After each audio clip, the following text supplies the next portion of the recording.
Selamat pagi dan salam sejahtera tuan-tuan dan puan-puan, terutama sekali kepada yang dihormati Dr. Nur Aina binti Hasbullah selaku pensyarah subjek tanaman perladangan.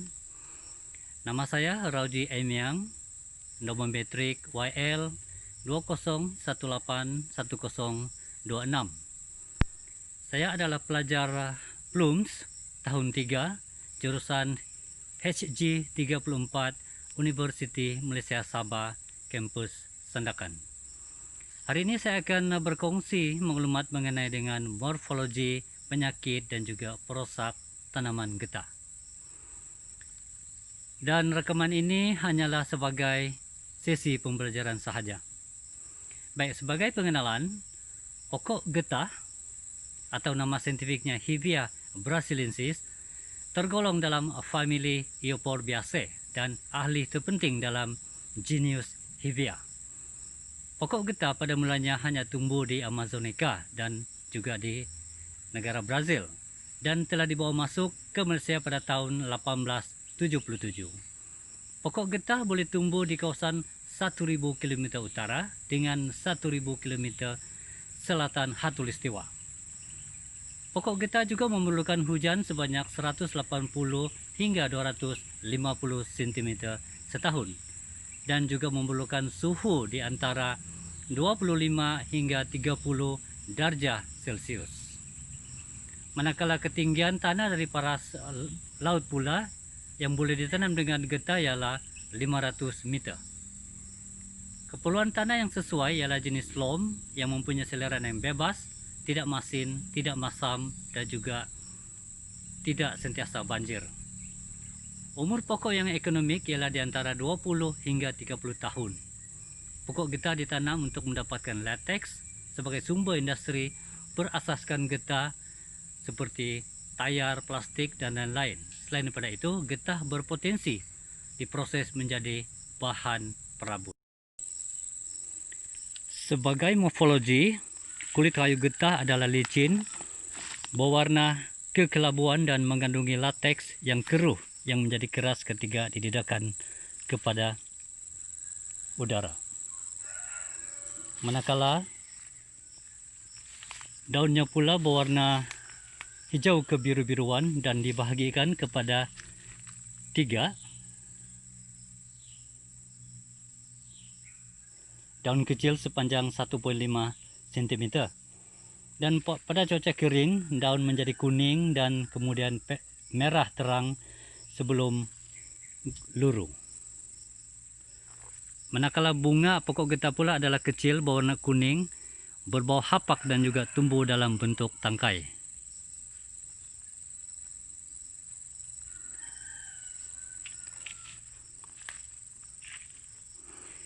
Manakala buah pokok getah pula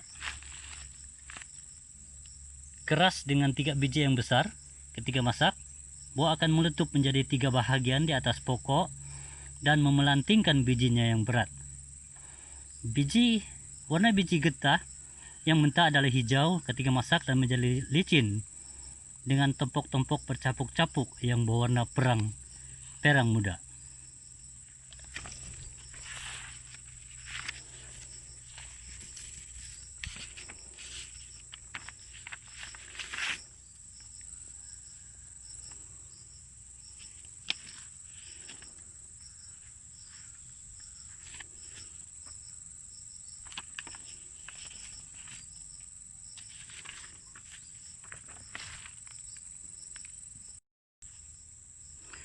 Pokok getah boleh mencapai ketinggian 18 meter tinggi dan lateks yang putih atau kuning terhasil dalam salur lateks pada kulit pokok, terutama pada phloem luar.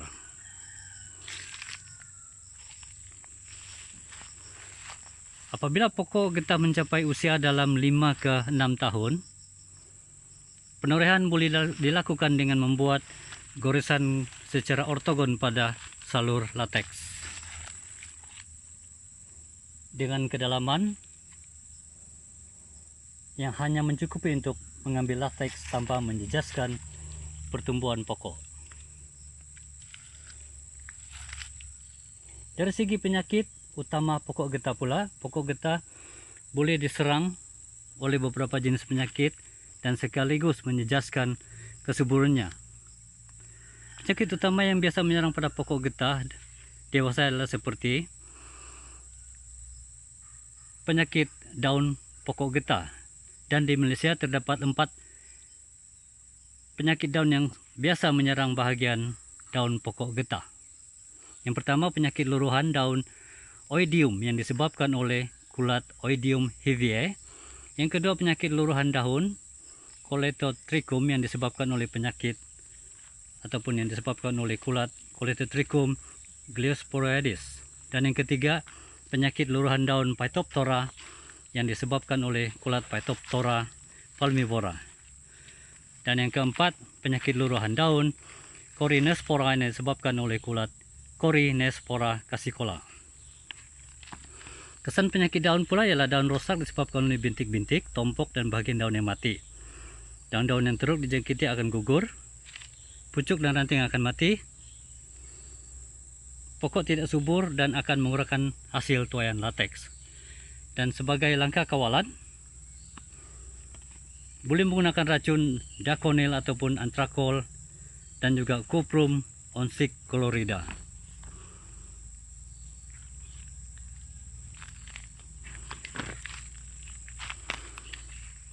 Penyakit yang seterusnya adalah penyakit tapak torehan. Penyakit calar hitam yang disebabkan oleh kulat, dan kawalan biasanya dengan menggunakan racun rhizomyl ataupun mancozeb. Dan kesan penyakit tapak torehan ini, kulit di tapak torehan rosak dan kulit pulihan tidak tumbuh dengan sempurna. Kulit pulihan di tapak torehan tidak dapat ditore dengan sempurna karena terdapat bonjolan dan sudah semestinya hasil getah berkurangan. Dan penyakit seterusnya adalah penyakit akar, di mana di Malaysia terdapat 3 penyakit akar pokok getah yang utama, yaitu yang pertama penyakit akar putih, yaitu penyakit yang paling kerap berlaku disebabkan oleh kulat Rigidoporus rignosus. Dan kedua adalah penyakit akar merah yang disebabkan oleh kulat Ganoderma philippi, dan yang ketiga penyakit akar perang disebabkan oleh kulat Pelinus noxius.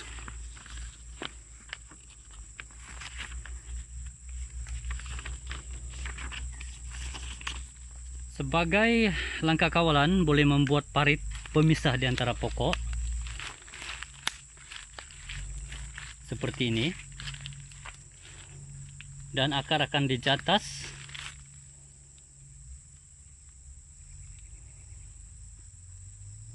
dan boleh juga menggunakan racun rhizomyl atau furadan pada peringkat awal.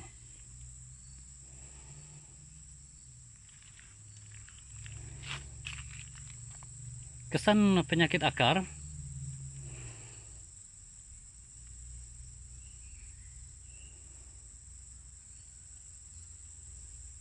adalah sangat berbahaya, dan penanaman getah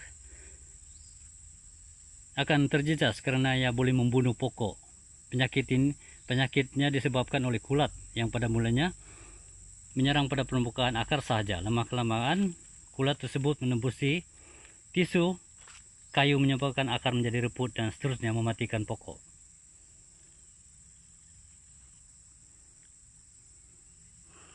Penyakit akar boleh berjangkit dari pokok ke pokok melalui pertemuan akar, yaitu apabila akar pokok yang sehat bertemu dengan yang berpenyakit.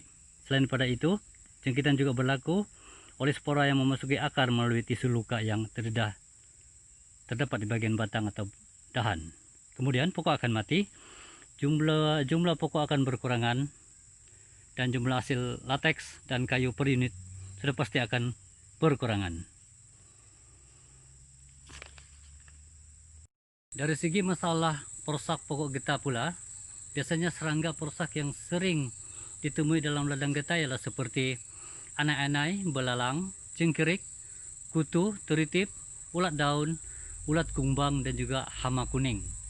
Dan hewan perusak yang biasanya selalu merusakkan tanaman getah adalah seperti rusa, kijang, pelanduk, babi hutan, tikus, landak, tupai, monyet, gajah, dan juga ternakan yang terbiar seperti lembu, kerbau, kambing, dan lain-lain. Baiklah, saya rasa setakat ini saja maklumat yang dapat saya kongsikan pada kali ini, dan diharap dapat sedikit sebanyak memberikan pencerahan dan kebaikan serta bermanfaat untuk kita bersama. Pertanian, satu perniagaan. Sekian dan terima kasih.